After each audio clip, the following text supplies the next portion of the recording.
Bonjour à tous. Sans doute l'avez-vous remarqué, depuis quelque temps, les équipes de foot ne recrutent plus de joueurs, elles signent des joueurs. Et puis on n'est plus familier d'eux, on est familier avec. Eh bien ça, ce sont des structures calquées sur l'anglais, to sign a player, to be familiar with. Vous avez vu que mon accent anglais mériterait d'être un peu travaillé, mais bon, le constat reste valable.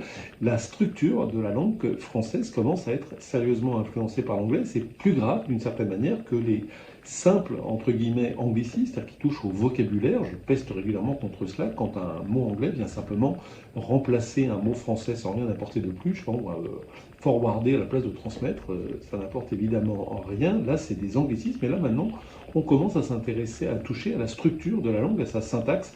C'est l'objet de mon infolettre de l'Express de cette semaine sur le bout des langues. Je m'inspire pour cela d'un livre qui vient de paraître par un linguiste, Le naufrage du français, le triomphe de l'anglais, par Lionel Menet, qui montre que dans des tas de domaines, effectivement, c'est l'ordre des mots, par exemple, qui commence à changer. Je ne sais pas si vous avez remarqué, il y a quelque temps de cela à Paris, était organisé le Schneider Electric Marathon de Paris, et pas le marathon de Paris de Schneider Electric, par exemple. Même la Sorbonne, l'université de la Sorbonne, ça s'appelle maintenant Sorbonne Université, c'est un ordre des mots qui est typique de l'anglais. Ça touche également les conjugaisons. Par exemple, on a de plus en plus de voix passives en français, ou serez notifié, par exemple. C'est une voix qui est plutôt typique de l'anglais. Puis alors les suffixes en ing, par exemple, sont multiples, les exemples sont trop nombreux, mais notons que nous arrivons même à inventer des mots en ing qui n'existent pas en anglais. Pas le bronzing, le caravaning, le forcing, voilà, ça, on est tellement influencé que l'on invente des mots avec des suffixes anglais qui n'existent pas